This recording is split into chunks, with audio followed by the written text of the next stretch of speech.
Shulodd and hello, Zell Amals. I am Matthew Carauddo, author and developer of Diamond Dragons, and today we chat with varying artists, our diamonds in the rough. Hey guys, it's me, as you know, Matthew Carauddo of Diamond Dragons. If you want to learn more about the book or the screenplay, there's links in the description. But today, here on Diamond Discussions, our diamond in the rough is Margaret Wiermanski. So Margaret, welcome to the show. Thanks so much for coming. Thank you. It's very nice to be invited, and also I enjoyed the conversation. So thank you. Yes, that's right. So Margaret and I, we had a chance to speak a little bit before. I usually do that with all of our guests, but Margaret, tell us about yourself and some of your work and what resonates with you, why you got involved in your work. Well, I would say that my work it's a hobby. I have spent, and I thought about it before we spoke, 40 years in working in trading companies, exchanges. I've seen every facet of the evolution of the actual mechanics of trading, from when it was literally picking up the phone and people running pieces of paper back and forth to the electronic black box version that we see today. Oh. And I have been very blessed that I always felt I went to work and I hung out with my friends. I've never had to work in strictly a bank or a corporate environment. And basically, most of the people that I work with are brilliant, some form of subject matter savant, but a lot of quirky people. And it's been fun. And in my various capacities, I've actually been COO, I've been the Chief Compliance Officer. My current specialization is I stage companies for a sale or an external investment. So I really like getting into the nuts and bolts of not only the businesses, but the personalities. And in some of my career iterations, I've been externally facing with regulators like the SEC or certain industry forums, educational centers, and I've been invited many times to be a speaker to explain a rule filing or how to trade a particular strategy. And over again, people like the stories. And rumor has it that with a glass or two of wine, I'm really a good storyteller. So what I did is I'm semi-retired, and I put together a mystery story that follows the traditional cozy genre of what a middle-aged woman would write. The heroine supposedly is a lot like me 20 some years ago, and it's laced with somewhat fictionalized and composites of the backdrop of people and situations that actually occurred. And so, for instance, there's a guy when I was younger, and he used to have license plates that said man, M-A-N. And he intentionally parked them in front of the exchanges and would pay off the cops so he wouldn't get a ticket. Well, the guy who dies in my story does the same thing. I'm telling you, I'm getting more mileage over having the guy who dies has man on his license plates and illegally parking. There's another guy that I've met that's a professional reprobate, brilliant. And if he spent half as much time in legitimate enterprise as he does trying to figure out how to work the system, he'd probably rival Bill Gates. To give you an example, this is a true story. he set up a nonprofit that supposedly is a church. And in the name of the church is the something, something, something lost souls.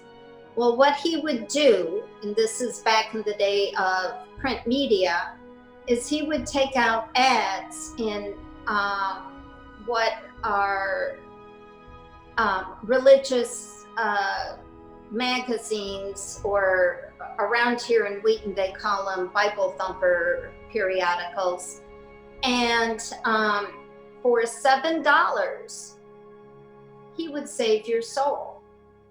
And he actually $7 huh? had a safety deposit box, and that's where he would put all the souls. And it was brilliant because it was only $7, so you're not going to get in trouble with... Did he choose that number for a very specific reason, do you think, Margaret? Oh yeah, I do. But that's another Was it $1 story. for each sin, or do you think it was for each that he rested on, the seventh day? Yes, that's what You're it like, was. the answer is yes, Matthew, to both Yes, questions. the answer is yes, Matthew. Great. So anyway, his theory was that they were joke gifts for people who were going to bachelor parties. And if he were ever going to be challenged, he was dying to ask in court how this is any different than how many angels can fit on the head of the pen. But he would get That like was the defense, really? $45,000, $60,000 tax-free a year by doing something so silly. Wow. Wow, wow, wow. As Ryan might say from, I forget what that channel is. But that's incredible. And, it's funny, I kind of resonate. It's funny, too. You're like, in vino verite. That you're saying you seem to get more mileage out of the stories within the overall of the work. And that makes sense to me a little bit because, sometimes the most bizarre things that happen in reality. There's a good line from the movie Hook from back in the day, right? Robin Williams and Dustin Hoffman. Yeah, the Peter Pan movie. That's right, where Captain Hook said, why lie when the truth is far too much fun? So Yeah. it is funny, like when something happens in real life and people look at it and they're like, oh, that can't be real. And you're like, I know, but it is. True. Yeah. How interesting, too. So did you place this book into the works out there, as it were, and label it as fiction or nonfiction, or tell us about that? The title of the book is Silent Partners, which is an indication of what happens after the man dies. Mm-hmm. And the book takes I imagine you'd be quite silent after that. Okay. The book takes place around 2008, 2010. And it really is an explanation, and I get asked this question a lot, mm-hmm. about what happened to all the exchanges. And so in the beginning of my career in downtown Chicago, you cannot believe the bustle it was. It was just like being around Wall Street. Everybody was running around, it seemed like, wearing trading jackets. The streets were full, and depending upon what year it was and what metric, the exchange, trading, and brokerage community accounted for between 11 and 20% of the employment in the downtown area. Wow. And now you don't see even a hint or a clue of it. And that's incredible. That seems like so much of the population. That just seems astronomical, but that's amazing. As well as the fact that a lot of the human machinery is gone. So all of the things that were performed manually, I would say pretty much 99% of them are gone. So it's not just, and a lot of the people have been replaced with a different caliber or a different type of human resources. It's more now financial technology than people who are going into the trading business and have taken some finance classes or followed the path of their uncles and fathers onto the exchanges. So it's not only answering that question, but the character who's the backdrop of the story personally personifies the pre and the post converging onto the electronic age, as well as what happened to the community after the economic implosion of 2008. A lot of industries had to adjust, and it was painful, and we certainly saw the consequence in my professional neighborhood. I can only imagine. That sounds amazing too. That at least that's a really good, I would say, pivot point for a book, is that you were able to capture that sort of the old ways being replaced by the new, and which people in the world would be able to gravitate towards the new and be okay with it, and which ones were not okay with it, and which ones were either left in the dust or decided this is not for me anymore. Right. And I resonate with that quite a bit, only because I have lived through the 80s and 90s and so on, and in seeing the geometric spike of technology, and of course, you and I have that in common, like we're all aware of that very large shift. Like, at one point it was just Steve Jobs and Wozniak to some extent and Bill Gates, and now suddenly it seems like a lot has happened in terms of change for the world and industries and all that stuff, a lot of which was a we want to call it after splash or whatever you want to call it of technology. Well, the other component that I tried to lace into the book is that it used to be a neighborhood, and I could say comfortably I could not walk down the street without saying hello to at least 6 people every single block within a 2 square mile neighborhood. And my kids, when my youngest is 30, I didn't really worry about them coming downtown and going from point A to point B, because everybody knew they were my kids. I knew who everybody else's friends and family were. It was truly a neighborhood where we looked out for each other. And yes, there were reprobates, and yes, there were evil people, of course, but you just knew to stay away from them and you'd be fine. Okay. And we hired overtly people who might have had various kinds of special needs, or where there was a legacy situation. There was a heart to it. And I'm not going to say that's lost, but it's more institutional and certainly more clinical. Now it's like, now hiring practices actually have formal diversity programs. Well, that is wonderful.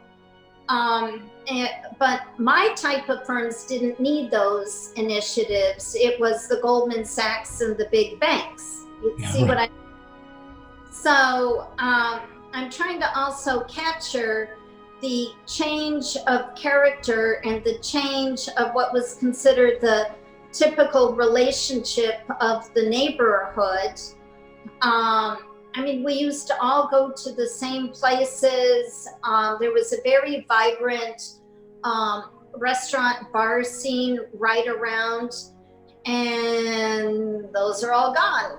And those that were struggling now with COVID, they really are all gone. So it's kind of like a ghost town. I have been downtown twice this year, and it's actually quite creepy going near those same buildings and parking lots and seeing them being literally empty. I completely resonate, and I understand. I remember, well, not to reveal too many things about all the places that I've been or whatever in my life, but, certainly places like LA are just like a ghost town. And so in my book, you see like the cause and effect and the impact it's had on individual people. And I'm also trying to focus on the kind of like in Hollywood, everybody knows about the, I don't know, George Clooney's, Brad Pitt's, whomever, but most people don't live that life and are involved. Most of the people, I'm sure, in what I'm going to call it film production in LA, they are involved in writing, editing, production. So I'm trying to bring that in. There was a whole lot more going on in my firms than just the alpha trader who's making everybody laugh by betting which elevator door is going to open next in the building, you know. I love it. That sounds fantastic.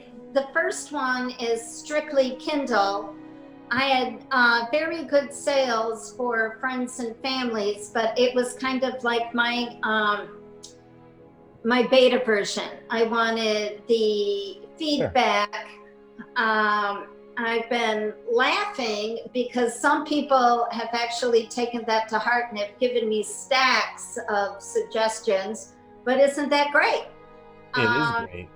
Getting suggestions on your work is definitely a huge boon, I would say, and bonus, especially if it's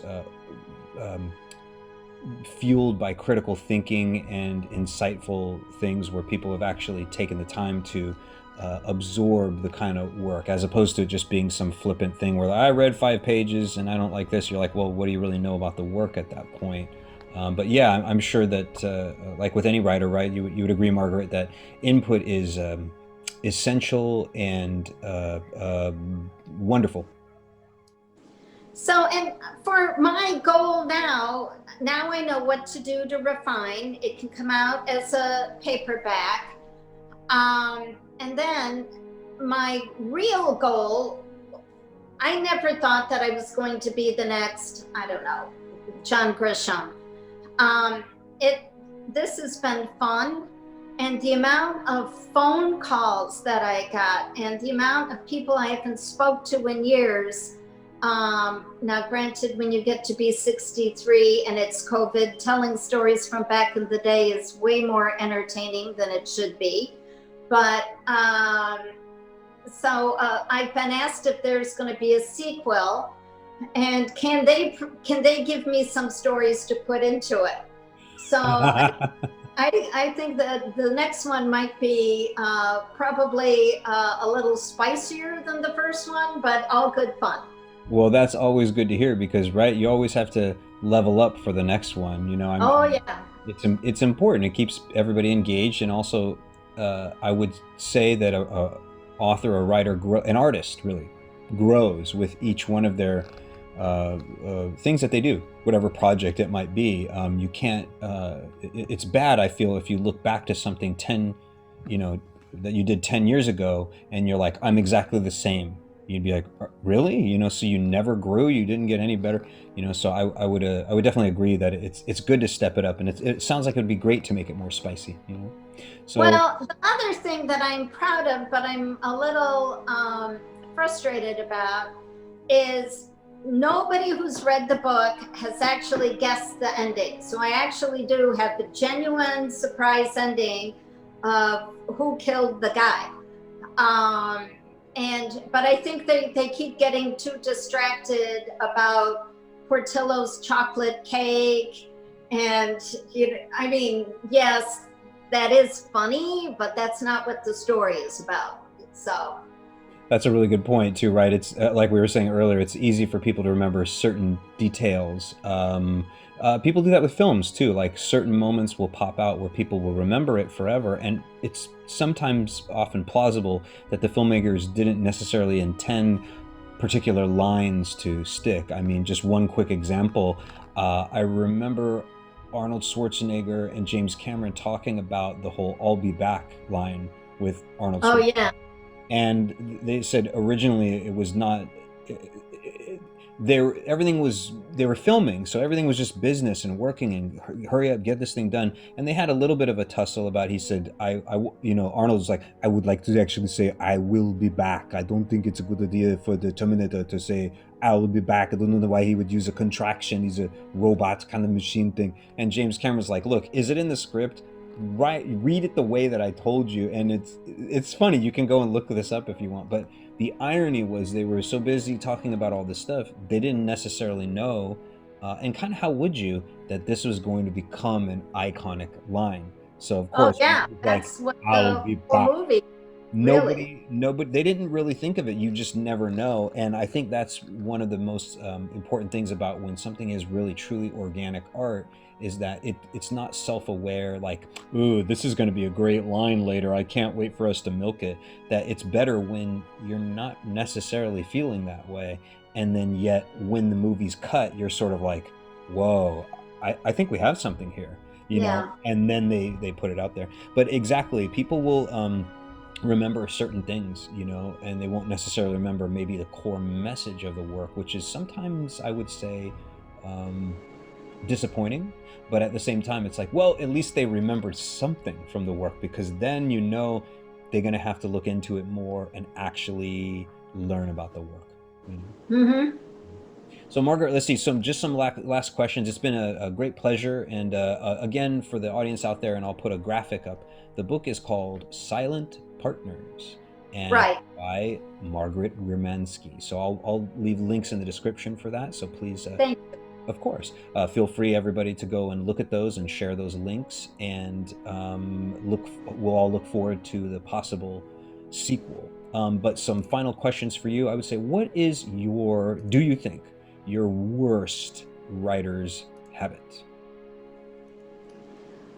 I overthink things, and I have been professionally honed to be a business writer, writing rhetorical pieces to advocate for a position. So I think that my writing tends to be way too wordy. People don't really need, like I'm over-explaining now, just cut to the chase and actually have the dialogue be the way that, reflect the way that two people would actually be speaking. Don't over-explain all the backdrop. Fair. I resonate with that too, because as an actor myself, I can tell you that it's very difficult when I have to read a work that you can tell that the writer wrote the words on the page and they sounded good in their mind and on the page. But then when you actually have to interact with another human being, sometimes the lines, they feel non sequitur. You know what I mean? Mm-hmm. And I kind of use that term often, but it means Latin for "it does not follow."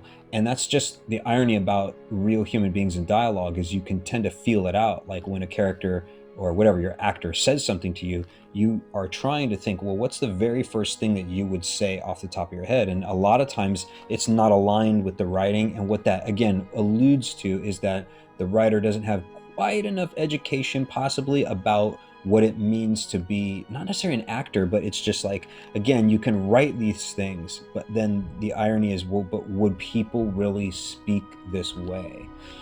It's a really difficult thing, I feel, and I have a huge appreciation for writers who have not studied acting, because if they are able to write excellent dialogue, it means they have somehow grasped the kind of skills needed and understanding of how people would interact, especially when it's something like an argument. How often I have read dialogue that I can tell the writer intends it to be an argument, but the pacing is completely off. People are speaking 3 or 4 sentences at a long time, and people usually go, "Oh, come on, but you never even cared," and "Oh, don't talk to me like that," and the it's more of a firing back and forth. And so if you want an argument, you need that style usually. You know what I mean? Mm-hmm. So there's just a certain, we often talk about it even in, theater, film, and performances. There's rhythms to the way people speak to each other. And it's important not to violate those rhythms when they're required to get the audience to absorb what it is you're trying to do. If you need characters to be in love, you need to have that rhythm to be very specific. You know, if it's the wrong rhythm, the irony is the words could be right, but if the rhythm's wrong, audiences or readers will just be like, I don't know, I'm not really buying this. This seems wrong. Like, I don't get it. And they often won't be able to put together why it's wrong because it's on a subconscious level, you know? So that's very, very interesting. I think it's a very good point, and I'm glad that you have recognized this kind of thing, because one of the best things about bad habits is to recognize that they exist. But on that note, what's your best, do you think, writer's habit? What's something that you feel that is a strength?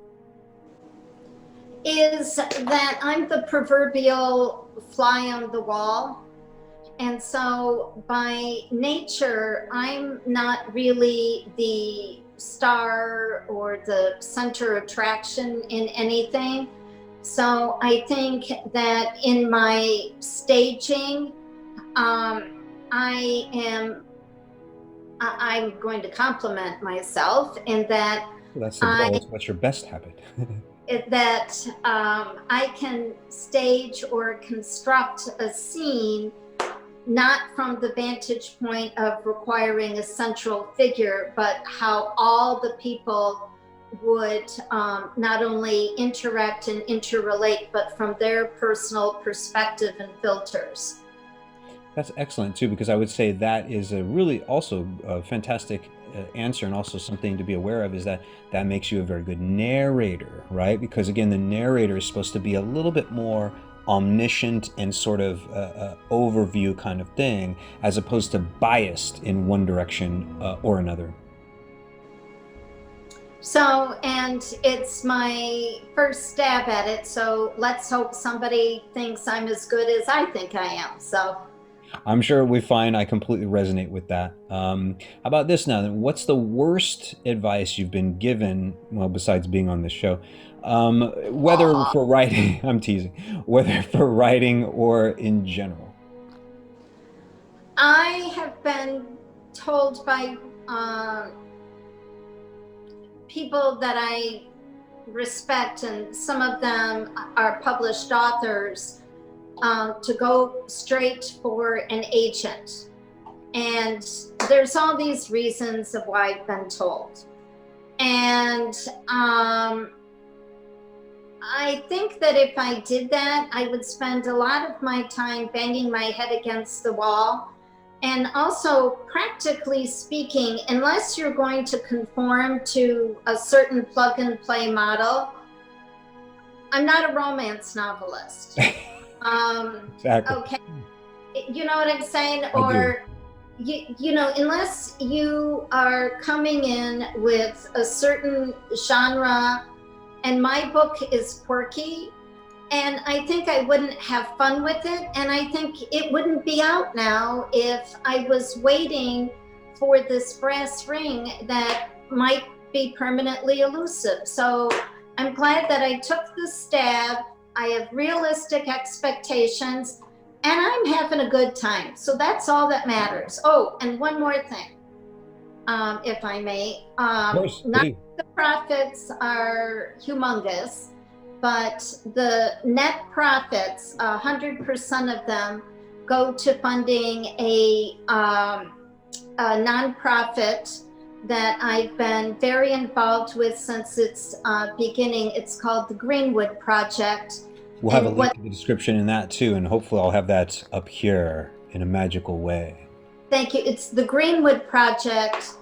It's amazing. Its co-founders are people that I've worked with. One was actually, I met her on the floor of the Chicago Board Options Exchange back in the day.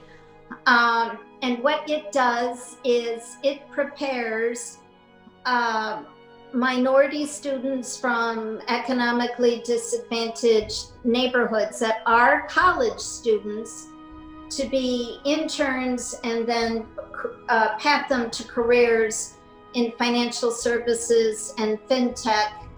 It's an amazing program, and the scholars are humbling to get to know. So it's worth I think $3.44 of every book goes straight to the Greenwood Project.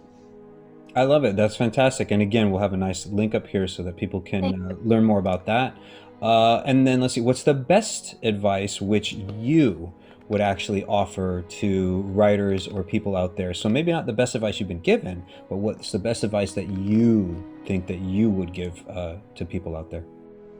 Stay organized and disciplined. It is very easy to go off on tangents.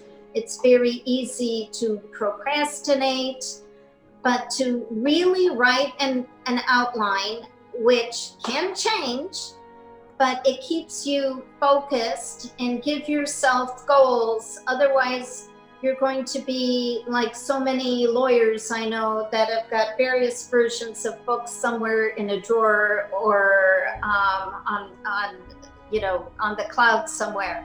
So stay disciplined, organized, and focused. And again, you can always go back and edit, but you have to march forward. Excellent. I agree completely. And like two of the words that are coming out of my mouth all the time, actually not just revolving around writing, but life in general, are discipline and consistency. For example, I used to do a lot of live performance that had a lot of high octane things in it, performing flips and kicks and martial arts. Wow. And fight work like fencing and lightsaber work actually is some of my previous work. I would do live Star Wars style performances on stage, which people will either know about me already or they'll find out in their own ways. But in order to do such things, it was definitely not a sometime thing. It was something that if you wanted to do these performances, you'd have to practice consistently and be disciplined about it and really fight for that level of perfection so that it didn't become a giant mess once it came time to perform. So I definitely resonate with that. One last question for you then. Margaret, it's been a pleasure having you here as our diamond in the rough, but who's the next diamond in the rough, do you think? His name is Matthew Talbot, and he has spent his career in various senior capacities, working for defense contracting firms. He knows everything about the military, every kind of weaponry protocol, and he wrote a book, and his is already out in paperback. He's such a show-off, called You Can't Unfire a Grim. Now, it's not as farcical as a Clive Cussler or those mercenary for hire books. But it's written from the point of view of somebody who thinks the FBI and the Navy SEALs, there's a lot of positive things to say about their training and their accomplishments, but there's some wacky things about them too, from a first person's perspective. Like, if you're supposed to keep it a secret, you're a Navy SEAL, don't wear Navy SEAL gear from head to toe. The thing that I like about the book is I hear his voice. If he were, if he had a book on tape, it would be hilarious if he were the narrator, but you wouldn't have that advantage. I can hear him. So it's a campy story, and no, it really couldn't happen. But there are so many elements that are authentic. And so it's an odd combination, plus the fact it's kind of like that TV show, what is it, Breaking Out or Breaking Away? I never, my husband and yes, where they spent all this work getting and time and tattooing themselves to get out of prison, and then they wind up in prison again the next season. It's like, what's the matter with you?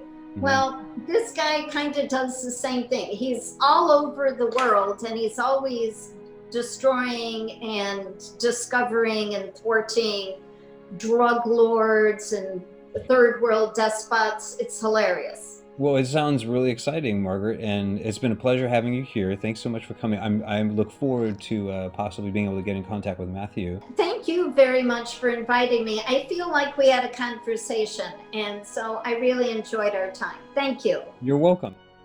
Thanks for watching. Would you like to be a guest on the show, or do you know a diamond in the rough who should? Contact us, diamonddragonstale@gmail.com.